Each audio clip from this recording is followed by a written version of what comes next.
Welcome to Neighborhood Comics in beautiful Savannah, Georgia. We're here at 1205 Bull Street. Stop in and see us if you're local to the Savannah area. If you're watching from out of town, you can always visit us at neighborhoodcomics.com or at MBRHD Comics on all of the social platforms. Today, I am extremely happy to be talking to a friend of the shop, Justin Barcelo, about his book Dryad. But before we get there, I want to tell everybody our next show is going to be this Wednesday at 7:30. Same deal on Facebook and YouTube. We're going to be talking with Zach Thompson. Zach is the writer for I Breathed a Body, new release from Aftershock. Also the creator of Lonely Receiver.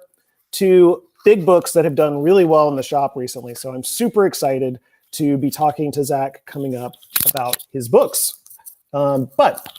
Also Wednesday, we've got some other announcements that'll be coming out. Be sure to check all of your socials for that. It's going to be a big day in addition to just regular comic book day.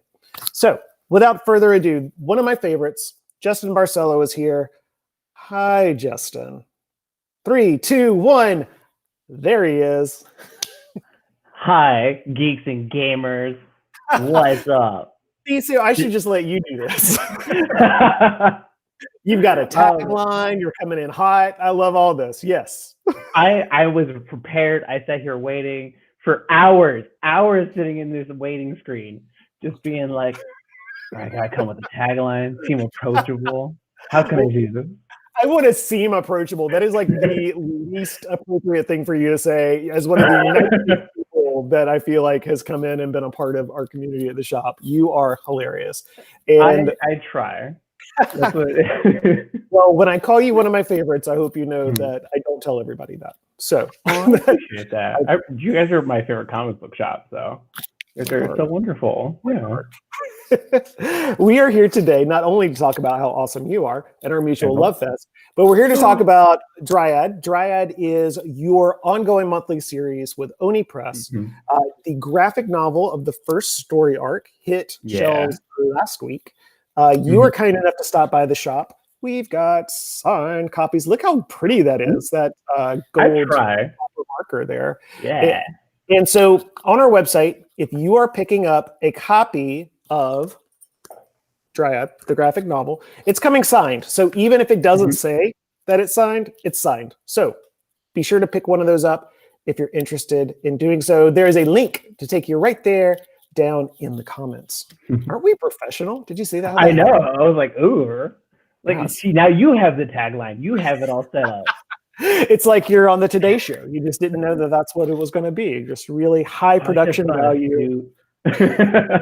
Also, my reference is the Today Show. Am I like a million years old?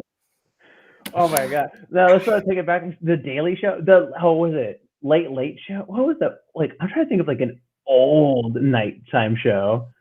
Oh, like the old, we're just all going to be like just completely pulling blanks here. But the old Tom guy who had the show after David Letterman. Tom, you know Tom. Letterman, that's what I think of. Let's make it timely and make it Larry King, Rest King. Oh, yeah. Wear your crown, King. Yes, that's. But before we dig into Dryad, I'm going to ask you a bunch of questions you probably answered a million times before, but I always think it's really helpful. And for people that maybe are new to you and new to your work and want to like a way to get into who you are and what you're about. And that's really your origin story. And for the purposes of this show, how you found out about comics. How did they come into your life? Oh man, how did I get into comics? I'm trying to think which came first, comics or manga. It was definitely anime. My sister introduced me to anime with Sailor Moon when I was like a wee little toddler. And then my parents went through divorce, and my mom was just trying to like find something to keep me, I don't know, my mind going, because it became very evident at that age that I was going to suffer from depression. So she got me a bunch of comic books, G.I. Joe and Deadpool #1, where the ones I remember the first, I am blanking on his name, but he lives here in town, the G.I. Joe artist. Oh my goodness. He's a SCAD professor. Yeah, Robert Atkins was, so this is even wilder. Atkins was the artist for the G.I. Joe comic that I got when I was like 10. And the colorist was actually the colorist that I would go on to mentor under when I was 20 years old and I got into comic books. So it was like this wild like circle, and like really taught me just how tiny the comics industry is. So Yeah. So those I are think the that's a first great two. point. Yeah. And then like Ultimate Spider-Man was another one. And then from there it just kept going and going and going. And then just started collecting mangas and then trying to read fantasy books. And yeah. So your mom picked up those first couple just kind of as a way to kind of get you involved, to like think about things outside of what was happening at home or in your own head and all that great stuff. There's so many wonderful reasons to pick up fantasy and action adventure and all these things that we love so much. Do you know what drew her to pick out those two titles? Were there other things going on that you were like into that she was like, oh, okay, these look like these guys all have guns. Let's get these for yeah, no, well, my family was like, were huge nerds, especially like early in the days. My family picked up on technology really, really early on. My brother was obsessed with VHS recordings. And so he would go and record TV shows set in these old 80s TV shows. And then like we didn't have cable growing up, so I grew up on those. So like I was growing up on like Gem and the Holograms, the 80s G.I. Joe show, Thundercats, like all these like shows from 10 years before I was born, and totally just destroyed my where I was growing up. People were always talking about Nickelodeon, and I'm just like, that wasn't for me. So for her picking those up, it just was natural, just because my family was always into like that genre and subculture of life. That's really interesting that, you were informed by, like what for some people would be the older cousins or even an uncle, or, like a generation kind of before, because what you're talking about is what I grew up with. Like in real time with Thundercats and G.I. Joe. That was not 10 years later for me. Not that I ever really gave it up, but I think that's really interesting, like how it speaks to, how fast pop culture changes, how fast kid culture changes. Whether that's just sell a toy or, ads or a cereal or whatever reason it is, that so much changes in that amount of time. And you were able to kind of be formed on some of the stuff as, people that were, already working by the time you were starting to get into that were new, and you had those same references and touchstones. That's really interesting, because I bet a lot of younger people wouldn't. It definitely, like, growing up threw me in a weird space because I couldn't relate to a lot of the shows. Like, I still haven't seen like I think it's not Rocket League. Rocket League's the game.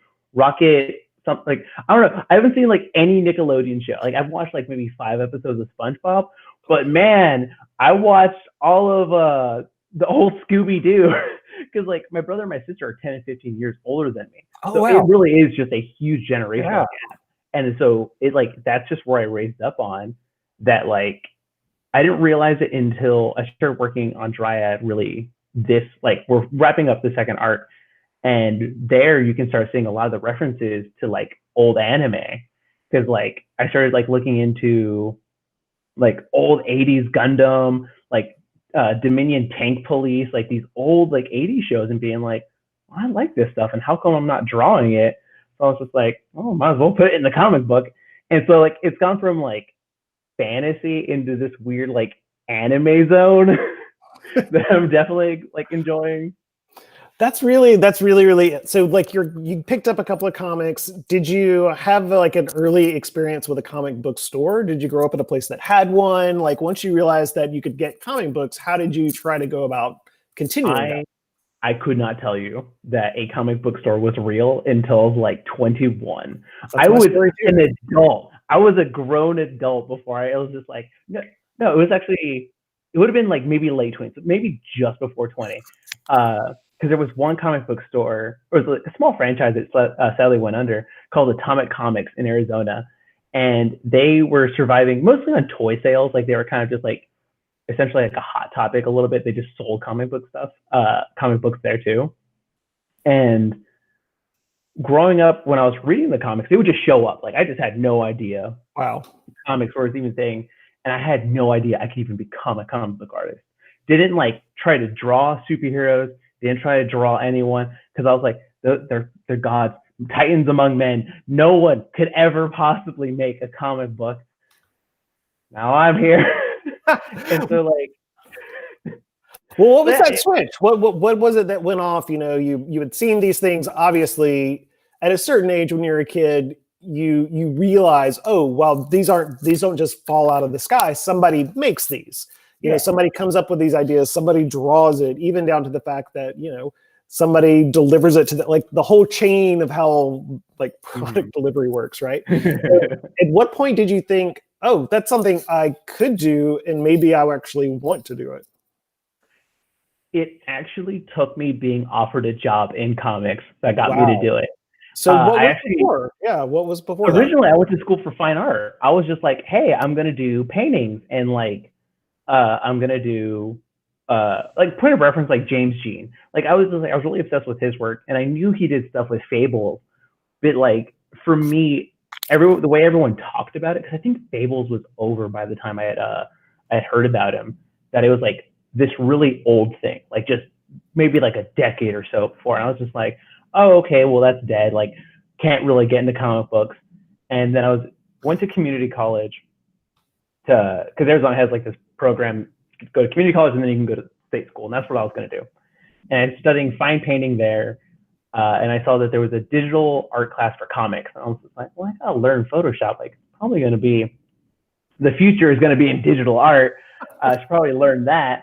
Went there, picked it up because it was like towards the end of my time there. So I was already like, at least understood the like foundations of art. Excuse me. Did well with the class. Brian Miller, he taught me many, many things. Super cool dude. And he was just like, hey, would you like want to intern and like mentor under me? And I was just like, doing what? He was like, comic books. And I was just like, oh, I guess that's a path that I could take. I didn't realize that was really an option. He was like, come on, come try it. Started teaching me about those comic books. I want to say 6 months later, I started working with him for the New 52. What? And we started doing, we ghost colored half of that entire series. The entire relaunch. Man, that guy carried that thing on his back. But yeah, that was kind of where I was like, oh, I guess I work in Cape Comics now. And like one of my earliest days is like I got to color Jim Lee. And granted, it was just like a random page, but I was just like, oh man, I got to color Jim Lee page on Justice League. It was one page or like 2 o'clock in the morning. It does not matter. That is like, I know, it's like kind of exciting. And at that point, so like when you're in college, you're thinking about a fine art career, are you still picking up comics occasionally? Or is that something you kind of thought of as something you did when you were a kid and kind of left it behind for a little bit? No, I started picking them up at that point. Because then I started getting like just income. I just started having jobs, you know, that sort of thing. And I started collecting like graphic novels. And then when the New 52 came out, I was just like, I should read these books. I'm working on them. And so I had 3 jobs at the time, and I had enough like splurging money. I bought every New 52 book for a year, and man, I could not tell you a single one of them. DC's calling, Justin. Oh no, they don't remember me.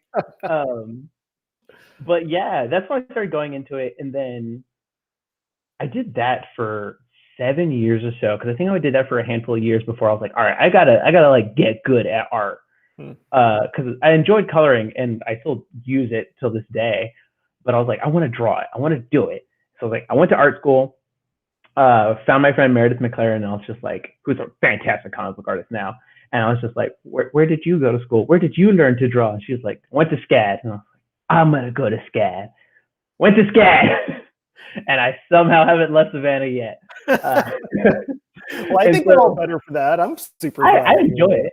I enjoy the town. But yeah, that's when I started being like, oh, because I read like Cape Comics for just a long time. Then I was like, kind of want to start getting into other stuff. And that's when I started like picking up, you know, random graphic novels and indie books. And like when I was at school, that's when I picked up Rat Queens, the volume 1. And I was just like, wow, this is really good. I love this book. And I was, this is all going to pay off. This is the longest story on the planet because it's the world's most interconnected story. I'm here for it. when I was working at DC, and had 3 jobs, I would work until about like 4 o'clock in the morning, and then like wake up maybe 4 or 5 hours later, and then go to my next job. Craziness. I would listen to podcasts, and this was when like podcasts did not exist ever. And I was like toying with the idea of Dungeons and Dragons, like D&D podcast. Found this great podcast, loved it, funniest thing on the planet to me. Ended up becoming really good friends with the host of it. Just because like I did fan art, and like fan art wasn't a thing for podcasts at the time, so they were like, "Oh, we're cool." He ends up becoming a social media manager for a very big company, and then follows a bunch of people, follows Curtis, and Curtis is like, "Hey, I'm looking for cool artists for like a side podcast gig," and he's like, "You should check out this guy named Justin." And I was like, "Hi, I love your comic book," and he was like, "I like your art," and that's when it started. I worked with him with like a bunch of podcasts. I drew a little short thing for Rat Queens, and then I started adapting a science fantasy book that for like myself. I was just like, oh, here's like a cool idea, and I drew a handful of images, posted them, and this is when I was bartending, trying to draw art and trying to pitch a comic is the hardest thing on the planet. Totally defeated, sitting in a back alley in the rain, smoking a cigarette at 3 o'clock in the morning. I had never been more sad in my life. Sitting there, and I get a ping on my phone. It's an email from Curtis Weave, and he's like, "Hey, saw your art. You want to make a comic book together?" And I was like, "Yes, I do." And that's the story of Dryad. In our darkest moment, a friend comes and lifts you out of the depths of...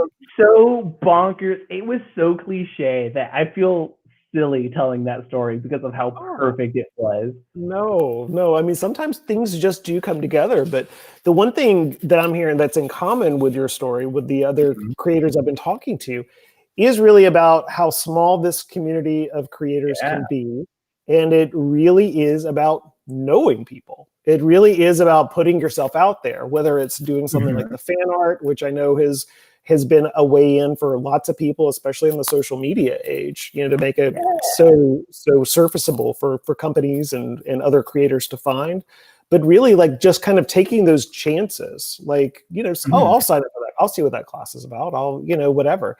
And I am constantly amazed on how people, in the best way, fall sideways into being a comic artist, and how few that's the plan, like it just it's like this weird thing where like you don't notice the small steps until you've like suddenly made it. And even now, like I'm like, oh man, guys, I'm so tired, I'm just drawing art. And like all these friends that I have like on Discord that are like they're trying to be professional comic artists, they have to constantly remind me, being like, Justin, you draw for a living, you've made it. And then I'm like, oh yeah, I guess you're right. And it's just like a consistent series of doing the small things to lead up to bigger things. Because like talking about fan art, like I don't know, reaching out to like smaller communities and like grasping onto those, one is like, I don't know, more personable for me. That's why like I'm a big proponent for oh my goodness, if I can talk, shopping locally. And I kind of like approach that to even my experience on like online, where you can like, everyone should, love and enjoy their thing, especially like D&D, like Mario, Critical Role, any like Master Chief, like any of that big stuff that we all connect to. I think it's really, really nice. But finding those like really smaller things that like are personable to you is what really makes the difference.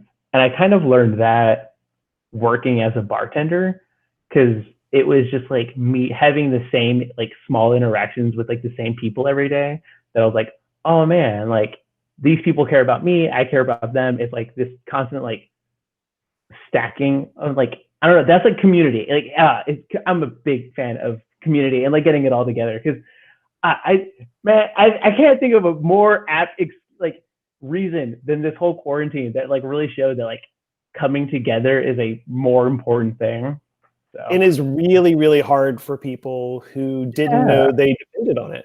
And I think for a lot of us, whether it was having a bar that was your place to go after work one day a week, or if it was getting together with buddies and doing tabletop gaming, or if it was even just like kind of doing your routine, hitting the stuff in your neighborhood, the shops, and just waving to people out about doing your business. It's so Yeah, I fun. mean, I felt that when I went in the last Wednesday to go sign all the Dryad books, because I was like, went in there, signed them all, I took the photo, and then I was like, I'll go now because I don't want to like take up space because like you have to be so aware of that, and I was like so bummed out, and it's like oh man, I can't wait for the day where it's all like, I don't know, you can You and me both, hug, friends. we can all hug again. Oh man, No, but that's doing these interviews or sit downs with different people that we love and we care about has been so great, but nothing replaces being able to have a creative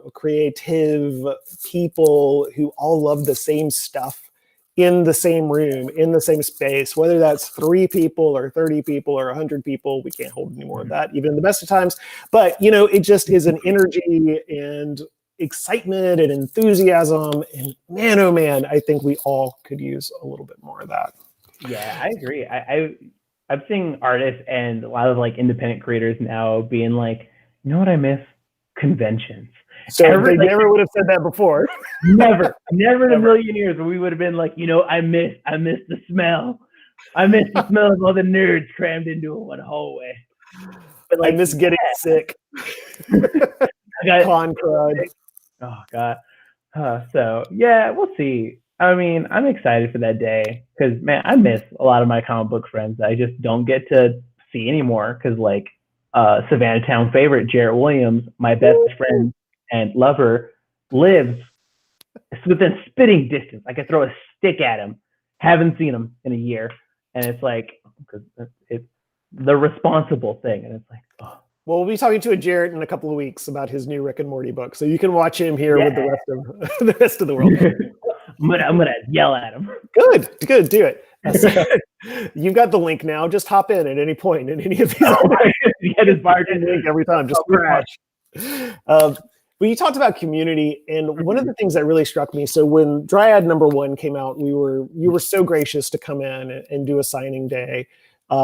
You had so many friends who came out to support you, and it really the amount of people here really rivaled when we have out of town people who don't normally do this sort of thing. Like, it was people that we had never seen in the shop before. It was people that maybe aren't traditional comic people, but they were people who felt really close to you and felt compelled to support you. And I felt that was like such a beautiful thing that these people were coming out, whether they were in your D&D group or probably knew you as a bartender or whatever kind of circles. And of course, Jarrett came out and we had a lot of other local creatives who, it's a pretty small, tight-knit community. And so that just like automatically, not only were you very just kind and personable, both with your time and sharing, but also that you were with all these other people too. And anyway, I'm saying that not as a question, but just to like build you up into this mythic figure. It's definitely like what I've been talking about. It's like that smaller knit, like this whole like being by myself constantly like tripped me in my own head. Where like as a professional artist, I was like, I need more followers. And it's like, no, stop. I don't give a shit. But I actually don't care about the followers. What I really care about is like having my friends and like helping and reinforce people. And it's like the biggest bummer. Like it's so hard to exist right now for me personally, because like now that I've kind of like pushed my social media to like a more professional zone, that it's like, oh man, my book's out. Everyone go buy Dryad. It's doing so wonderful. And then like I'm at my desk just being like, I'm so tired. And like every day is a nightmare realm that like drawing is the most impossible thing, that like I've become this weird ghost in a lot of my friends' life that like, I don't know, I'm just like perpetually just like peeking and being like, I'm very glad that you got into that aerial class. Oh God, I'm gonna like sneak away. And I miss that. Because it's very specific, but I know that somebody out there right now is like, that's me. He is looking at my post. He's a good friend of mine. But like, that's the thing that I miss about the world, because like that's like those. I guess that's like the fan base. I guess a lot of like professional artists have, like the bigger ones who are like that like main group who are like always buying their books and that sort of thing. But I also think it just comes from a place of like, I don't know, if you knew me before I was like cursed with being locked away in my office drawing all day, it was like I'm at work and I am like I'm drawing. Like it was just like the perpetual like this is who I am, this is what I'm doing, and seeing all those people come to like be like you did it, Justin, you did it, and it's like I did it at what cost?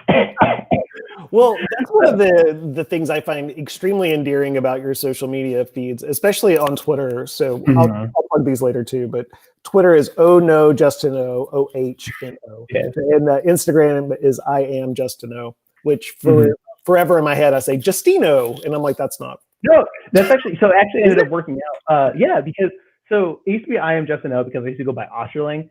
Switched to my mother's maiden name of Barcelo, but my mother calls me Justino because I don't know, we're Hispanic. We add O and A at the end of everything. Yeah. So it's just like, haha, it works, and it works both ways. So you didn't have to change it. Solid. And so, but that honesty that you have, especially on Twitter, like you're very open about how you're feeling, and what your work's like.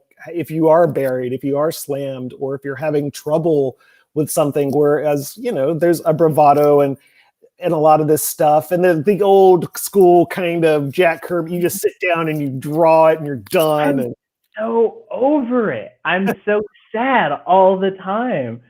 And like, I'm not laughing at that. I'm sorry. But... No, trust me, as a person who's lived with like chemical, like I know it's in my brain, like this is just chemical depression, but like I have to be open and honest about it because I feel like there's so many artists who are just like, oh, whatever, just draw. And like, those, having met some of those people, they're not nice people, and they're like very about themselves, and it's like I think that kind of perpetuates this really wrong idea of what we have of artists, because like and I was gonna say comics, but video games are like having this big moment of like anti-crunch of being like, hey, you should think about your developers as people, like you should be like trying to like manage your time better and all this sort of stuff, like don't try to like make so many things in a video game that like is such a honest discussion as a creator that like comics doesn't really have. And so like I know it pushes off a lot of people. I know like if you go on my Twitter, it's just I try to be as like open as like I'm being chill, like me talking about Stardew Valley, it's happy time. But then it's also like, hey, I worked 14 hours today. Yeah. I'm very tired. Please buy my book. And it's like I don't know. You can only be so honest because like eventually I want there to be a point where people kind of have this open discussion of comics. Because like Ryan Otley of all people got in trouble. Like I won't say in trouble, but like fans were attacking him, being like, "Oh, you only did 15 issues of Spider-Man," and like Ryan Otley did hundreds of issues of Invincible. Right. But like I'm on issue 10 of Dryad, and I'm just like, this is the hardest thing I've ever done in my life. Yeah, and like I don't think people like artists having that open discussion totally just shuts the door to like other like people who want to come into comics, because like I mean it's such a like awesome way of telling a story that like a lot of illustrators and like people who've never done a comic have a very wrong opinion of what it is to make one, and it's like you can make the comic. Yeah. It is just going to be 100 times harder than you think it is. Yeah. And as opposed to people just being like, yes, I made a whole Watchmen in a single day. Yeah. As you do, as we all do. You just come up with these perfect comic books. Easy peasy. Well, I think especially just as a community, as people, we don't talk about ourselves, especially with social media. There's this idea that there's a disconnect. There's a wall between me and you. It's the glass of our screens, and it is so easy to lie. And I think especially for younger people, they watch you and they aspire to these things. And if they have the wrong idea of, oh, if I do this, then everything will be perfect, or, we're just way more complicated than that. Yeah, it's 110%. Like you have to kind of decide how you're going to want to present yourself. And like, it's either going to be I'm going to be the person, like, I don't know. Like we talked about before the call, I was a person who was on the internet at like 8 years old. I have learned to navigate it, and I'm like always wary of people and what they post, and like even myself, like there's even times where I realize I'm like, oh, I'm posting, I'm way too sad, and I'm like, realistically, I'm just like, oh, here's a funny sadness meme, as opposed to like I'm just like doing fine. Uh, but I'm always like wary of the people who like always have to have an opinion on something, or people who are only art, or like only this like persona that they have, and it's always like I talked about this at LibraryCon, that like you have to learn this media and like context recognition. And I think comic books are like the perfect thing for that, because novels and I don't want to say movies, because movies are another beautiful form of like context learning, but like books, they're so focused on like telling you everything. Like they tell you how this character feels. Like they tell you, oh, they're ashamed, or oh, they're embarrassed, or oh, they're sad, or oh, they're happy, and then they tell you why. Whereas like comics, you only have the words, like the dialogue that the two people have, and you kind of have to like look at the expression of what like the person has within the comic. You have to like take like the panel layout and like, where is the camera, where is it like setting, like what am I focusing on? And I think those are really, really important, especially to younger people, and like people who maybe feel like they're not very good at socially. Yeah. To kind of like recognize those elements and tells. Well, let's dig into Dryad specifically a little bit about that. So our Oni overlords will be happy. So, so what? Let's see. Let's play around here a little bit on our layouts, but I want to look at some panels with you. We'll find a good this, and we'll talk a little bit about the panel, about what's going on here. So, you can still hear me, right? Yeah, I can still hear you. Cool! Yay!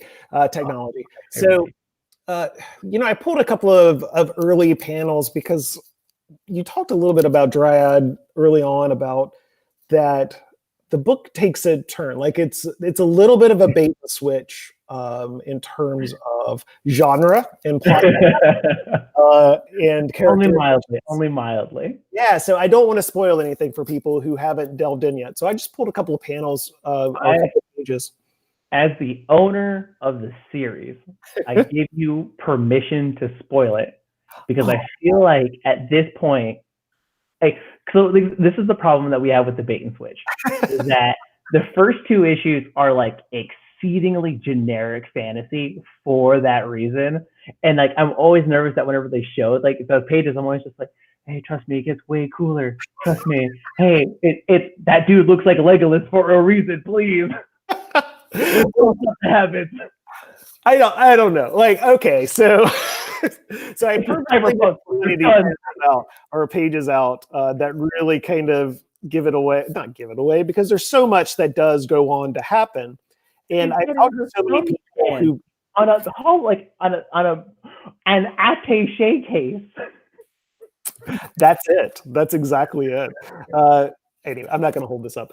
You need to get it. You need to see what happens. But the beautiful thing for me, you're talking about camera angles, and you're talking about what the reader brings to books. And you're talking about it from the other side, about as the creator, how to craft this flow and how to be cinematic with what you're doing. But with the reader's perspective, they take these cues. And so it's almost like you're giving somebody, depending on your pacing and what's happening, a still of every 3 minutes, or a still of every, and so you are using, it's the perfect mix, because you get the creator's vision, so you see what these things look like in that world, you get that dialogue, you see how they interact with each other, but you are still left to fill in all these blanks, the white space between the panels. So you're allowed to still, like, that's why headcanon exists and stuff, right? Like, there's stuff that happens off the page. We don't know exactly what it is. But this gives people just enough insight to be connected in a way that I don't think a lot of other media can really claim. Yeah, it's definitely like these like little context clues that like I forgot how to totally talk. Like small moments that we might have with interactions that like Curtis will write it with like a very intentioned like emotion that they might be like wanting to have, but then it's on me to be like, all right, how do I visually represent that? And because just like sheer time to like creation, I have way more time with it. So it gives me a little bit more leeway to have these like smaller moments within characters to, you know, have them like look at each other within a certain way, or like focus on each other, and like maybe small touches that like aren't always explicit. Because when we sat down, we were talking about Dryad, we wanted it to be very actiony and like being like, oh, here's like, it's gonna be intense, it's like fighting all the time. Morgan's gonna have like robotic skin, and she never gets like, she hurt, and she can go through walls and punch trees down. And then we slowly like realized as we're working on it, being like, it's actually way more interesting to just have these people talk and like have this like a threat of violence, but it very rarely get to that point. So that way, when it does, it gets really like tense and like you don't know what's going to happen. And so because of that, we kind of leaned into more like slice of life storytelling. And so I was able to kind of like pace the comic to have that a little bit more, you know, like there's maybe panels where not a lot happens, and it's just like, I don't know, someone grabbing something. It's just like to give that reader a little bit more time to ingest what's going on. I feel like that's just such a, I don't know, kind of a, not a gift or a talent, but it is. You're giving of yourself. I don't like to be overly flowery about this stuff. I'm a firm believer that with most things, if you really devote yourself and work your tail off, you can probably get to where it definitely comes easier to some people than some others. But I think that it's really fun to hear about the creative process. I mean, when you get a script from Curtis, writers have all kind of different styles. And is he the first? I mean, so you did the coloring work, but is he one of or the first you're working from script to translate, or did you have some other? No, when I was coloring, I worked with some scripts too, because like, there'd be very like specific stuff. But Curtis was the first one that I've ever worked with, because he's very much had this mind of like, we together own this series. Like there is, Dryad is never just Curtis or it's just me. And there's been times where he's like stood up for me way more than like I would have, just to make sure that like I was credited and like that I was recognized for like everything that I would do. And so when it came down to the script, he was like, this is what I picture, because this is how my writer's brain works, and I work with words, and here's kind of like where we're going, like here's what I'm picturing it. And then like I would go and be like, okay, I'm gonna play around with this a little bit to get it like, not visually more interesting, but visually cohesive, so that way like later stuff can like work better. Because like that's just how my brain works. Because I'm very into like, I don't want to, like, I hate saying the word conspiracy because it's been ruined, but like red string, and like just trying to get like lines to connect in that sort of way. And so we were together just being able to like get these things to like operate as smoothly as we possibly could. And like, because like you have to like there's so many like small details I try to put in Dryad 1 that I want to totally redraw, simply because, you know, I'm just better at it now. But like small ones, like why does Yale have glasses if this is like set in medieval times that like you don't think about until way later. But I love that. And I got excited about creating stuff. I think that that's an interesting point that you make, because so many people that I talk to are working off model, or they're, you know, coming into a licensed or an existing property to work on it for a while. But as a creator, you both have more leeway, but also more responsibility. Like you really are crafting the visual language for this. And if it's something that goes on, you know, who knows what kind of future any of this has, but that you are the architect of what that universe is. Yeah, that's been actually the hardest part of my entire job, is that Curtis has always kind of just focused on the story within the Glass family, and then he's just like, you go wild, like you make the world what you want it to be, and I'm just going to focus on this family and how they're going to interact. You do whatever. And I was just like, are you sure? And he's just like, co-creators, dude, like this is how we're going to operate. And so like obviously like I fly everything by him and that sort of stuff, but like I took that as like my responsibility as like a Hispanic Latinx dude to be like, hey, what if I made a fantasy comic and everyone was brown? And then like bam, I could do it because like I could. Like it was just like it was my responsibility to like growing up little like 10-year-old Justin never saw himself presented in media and like unless it was the like immigrant story and my family has been in like this small town in America for generations like it's just where the line was drawn that we happen to be and so for me it was just like but what if the elves were brown like what why does this like why would it have to be a big thing and like thankfully the whole fantasy community is like finally starting to catch up but like I think that's so beautiful, and that's in comics, especially these days, is making a real effort. And you can be cynical and just say that it's new markets and whatever else, but I really think it's because of younger people maturing into these roles and being aware and just knowing that as a kid you didn't have those things or your friend didn't have those things or there's a different maturity and a sensitivity to the world now, and how can we reflect that in these things that we love?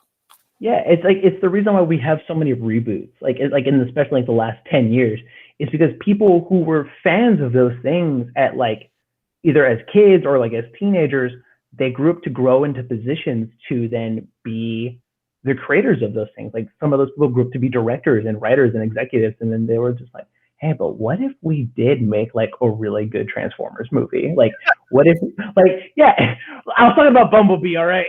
Yeah, Bumblebee is actually pretty fun. It's kind of an easy, but like that's how we got. Oh, sorry, Bradley.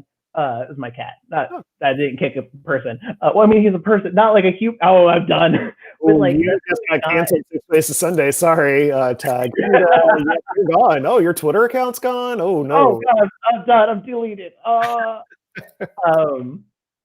But yeah, it was just like a matter of like people like it was just the natural way of like what was going to happen with media, and I think I don't know, like for a lot of people who have been like pandered to their entire lives, just been like, how come I'm not the main guy?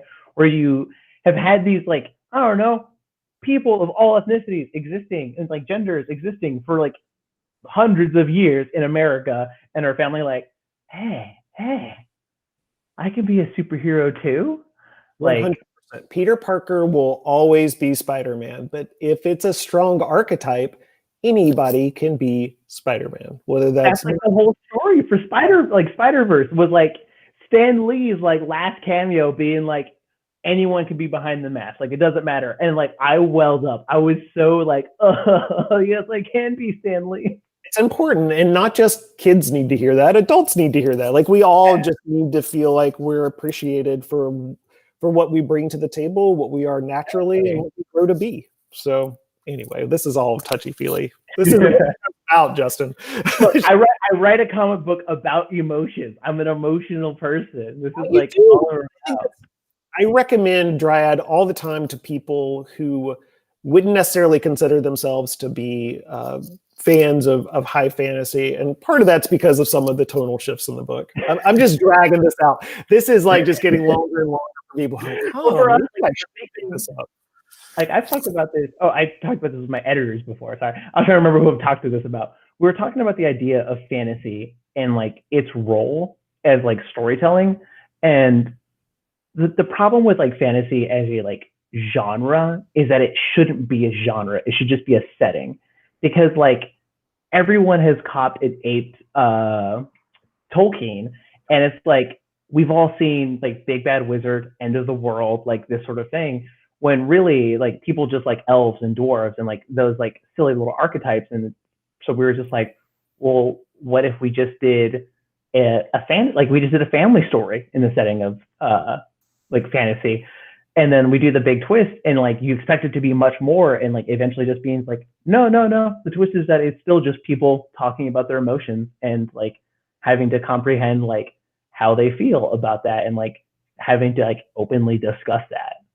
I feel like it's been a really good, for people who have been open to it and picked it up, a really good salve for people who are waiting in this eternal limbo for Saga to come back, who do like it's a Saga for all intents and purposes is this sci-fi epic space opera, but it's ultimately about these people who love each other and how their circles expand and the drama that comes when you love people, positive and negative. And that's what we were kind of going for. We were very like, luckily Fiona is a very good friend of Curtis, and we got her to do a cover, and oh my God, I'm going to die every time I see it. But it really is just like, I don't know. I've talked about this before on other things, but like the stakes of like the world should never be on like as the stake. And like when the world, like when the phrase "the world is ending" is said, like nothing's like at stake anymore. It's never like it's done. It's more of like, oh man, are my kids gonna love me? Like, are they gonna be mad at me forever? Like, are they never gonna have this discussion? And like, I don't know. That's like the one thing that I'm like really, really proud about Dryad is that we never dumbed down the kids. Like, about 3/4 of the way, kind of towards the end of volume 1, the kids have like a really like blank discussion with their parents, just being like, "This is how we feel, and we're letting you know. Give us time." And it was like like I wanted to write characters that like, what if these parents raised their kids really, really well and like showed an example, and like any like teen or kid could pick it up and be like, hey, maybe I should like be honest and open with my feelings towards my parents. And like some parents probably need to learn how to be open and receptive to their kids' feelings. Well, stakes are really important. And I was thinking about this earlier when you were talking about that idea of superpowering your heroine, and kind of the same deal with if the world is always the stake. It's the Superman paradox. That's why he is this, shining city on a hill, but I could not imagine having to come up with compelling stories when he can do so many things, and like the world is always in a high state of power.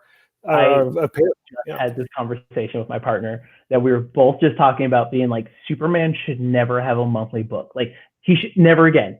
And he should just be reserved for graphic novels, because like his whole thing is that like when he is debated like philosophically, like when someone comes at him and is like, I know I can't win in a fist fight, but like maybe I can get you to see how I feel, is like the ultimate like villain to him.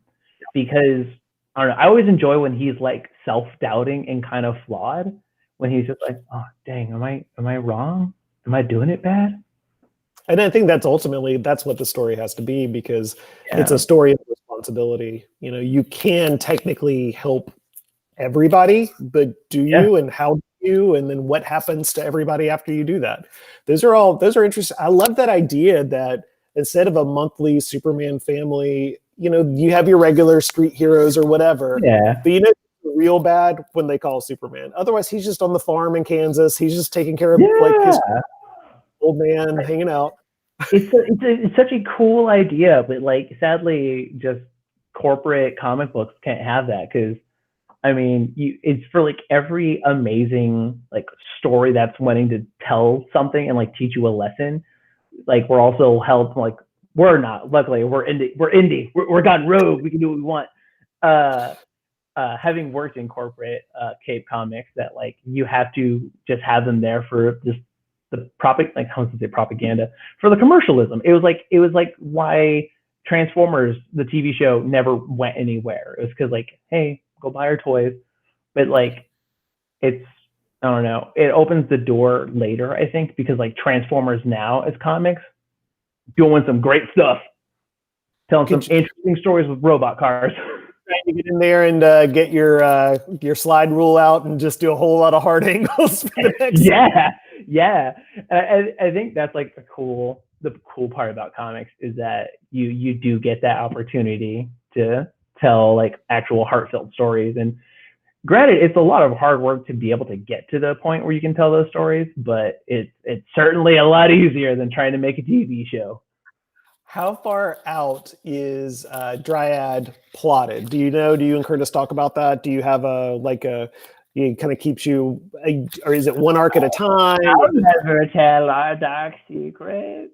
All right, so I won't tell anything. No, we have it set because it's only 15 issues, and so there was a close on it. So okay, we're close. Got beginning, middle, and end. We've done it. Okay. We're talking about the idea of possibly a sequel. We're just trying to figure out what we would want to do with it, because we've tempted with the idea of like doing a direct sequel with the Glass family, or possibly just exploring the world more. Because I don't know, like it's I don't know, the idea of fantasy for me personally is this very interesting discussion point for how I don't know the world as like a culture works. And so we kind of like toyed around there that maybe like an anthology series being like just focusing on like different parts of the world and kind of exploring that and being like, how do you like what like weird small story can you tell about a CEO who's like a dwarf miner whose family's gone back like thousands of generations and like their parents were Gimli and now he's just like a deadbeat. Like I don't know. Like there's just like so many like small things that we're just toying around with what we want to do. But I think that you bring interesting stuff to this as a storyteller too, because you do have a relationship with like playing Dungeons and Dragons, with like actually participating in this world building, which I had a friend who went to Hollywood and is a showrunner and a creator out there, and I was really surprised how many people play Dungeons and Dragons in Hollywood, like how it's like a thing, and it really is exercising all these muscles. I'm curious if you have had a chance to pick up. There's a book that actually DC publishes called The Last God. Have you had a chance to pick this up at all? What is this? Last year, to like no fanfare, zero. But like it's kind of sort of in the Conan zone of high fantasy, but it is so influenced by role playing and by these bigger, like there are maps in the back and there are songs with actual like notation written out, like the world building in this. And so you're kind of talking about the idea of an anthology or whatever else, but I think you really, I mean, you've crafted a world that can support like some really kind of cool different ways to approach how you expand it. I mean, it comes from Curtis and I both. Like, yeah, it's like definitely into that tabletop thing where Curtis is playing tabletop for probably longer than I've been born. Dude's so old. That's not true. That's not true at all. He's merely a handful of years older than me. But like, we've just have come from such long, what do you call it, tabletop backgrounds that like, I don't know. I like naturally I have like contemplated being like, well, what would a rule system look like? And I don't know. The idea that we kind of wanted to like enjoy with Dryad is that like if this was to be a thing, we could tell the story of like just a purely like people outliving in Frostbrook being fantasy, and then you could also simultaneously tell the story of like people living in Silver Bay just being cyberpunk, and like it still makes sense in that way. And I think there's a rich storytelling experience that could be done there. It is something that has happened, you know, like Cullen Bunn, It's the Gun. He came up with a whole book. I think that's fascinating, and I love that it doesn't have to be Star Wars level to be able to be in the world of Kickstarters and everything else. Like you need like 1,000 people to love what you do enough to be like, yeah, man, and that's totally you got that in this store alone. So, you're all good. I hope. I would love to do more with Dryad. It's something that, I don't know, I think a lot about just because fantasy is just always on my mind. Like, it's just, like, it is my curse that I'm just constantly thinking about, like, what kind of stories I could tell with fantasy. And Tolkien and I, man, two opposite wavelengths of dudes, born 99 years apart to the day. I share the same birthday as that guy. And we're like, the two, like, I'm just always like, Tolkien, your opinions of fantasy must change. I'm going to do it with cyber elves. I love it. You have been so incredibly gracious with your time. I really, really appreciate it. I want to remind everybody, we're talking about Dryad, the trade paperback of the first arc, available now wherever you find comics. If you want them signed, we got them here. Link in the comments, shop.neighborhoodcomics.com. Come on in, pick them up. They're beautiful. Spot gloss. They did you right. Yeah. I hadn't got my comps yet, so yours was the first like physical copies I saw. It's the USPS. It's just I'm gonna go on a rant. Anyway, yeah, like gorgeous books. Oh my goodness. I cannot wait. Every time somebody comes in to sign, they're like, "Wow, this is the first time I've seen them." It is so funny. But I mean, we just, the publisher has to make sure that the stores get theirs first. Because like, I don't care if I get mine. Like, who am I going to sell them to? I'm going to sell them to my cat. books, right? You know, like, oh, you're the big plot is gonna get out a day early, Justin, so we can't have Oh no. I Good. I want cannot people wait. talking about my book. Can't wait until we're able to get together again in person, to have people in, to be able to see your smile and to get their books and to ask you all the lovely questions I've had a chance to do. Again, you've been so gracious. You're literally one of my favorites. I'm not just saying that. Anytime you can support something that you're doing, you got to let me know, because I am all in on Justin Barcelo. Thank you. Thank you. Have a great night, man. Stay well. Take care of yourself. You're so wonderful to talk to. And take care of the people who need you. You know, reach out to everybody. We should all reach out to your friends this week. It's been a year. So and I totally anticipate you to just jump on my chat with Jarrett in a couple next week or the week after. I'll hit you up on Twitter to see, just to double check. One last thing that I thought was really interesting that I wanted to mention to you, and I forgot to mention this to Jay Oden last week with Lemonade Code, but there was in the previews, which is the big catalog that we all use to order our comics from, on subsequent pages, it was you, Jarrett, Jay, and Kate Sharon for Turning to the Grave coming out on IDW. And I was like, 4 pages in a row. I was like, what a crazy town that we live in. I had no idea Jay was in town until you posted it, because like Oni's pushing our books together, and I was like, oh my god, that book's so gorgeous, and he's here. I was like, oh, that's so cool. Yeah, you know, all these Rashad, Doucette have known each other forever. Like, such a small world. Yeah. I'm letting you get out of here. Enjoy your beverage. I will. All right, take care of yourself. I'll see you later. I hope that you guys enjoyed that as much as I did. I so miss getting to hang out with these cool people who do cool stuff, and Justin is at the top of that list for me. What a nice guy, extremely generous with his time, and I really, really appreciate him. Reminder, later this week, we're going to be talking to Zach Thompson. We're going to be talking about I Breathed a Body. This is, if you are into horror books, Zach actually calls this fungal horror, which I did not know was a genre until I talked to him about that. May or may not be concerning for you, but something that you may want to pick up. And Lonely Receiver. Lonely Receiver is one of my favorite books that's coming out right now. Jen Hickman is on it. It is extreme. It's a grown folks book, so warning. But it is really interesting about people and technology and how we all relate to each other, especially in this super weird time. For more about Neighborhood Comics, check us out at NBRHD Comics on all the platforms, neighborhoodcomics.com. Give us a chance to subscribe, follow us at all the places. We'll make it worth your time. And we hope to see you in the store again soon. Thanks, guys. Stay well. Take care of each other.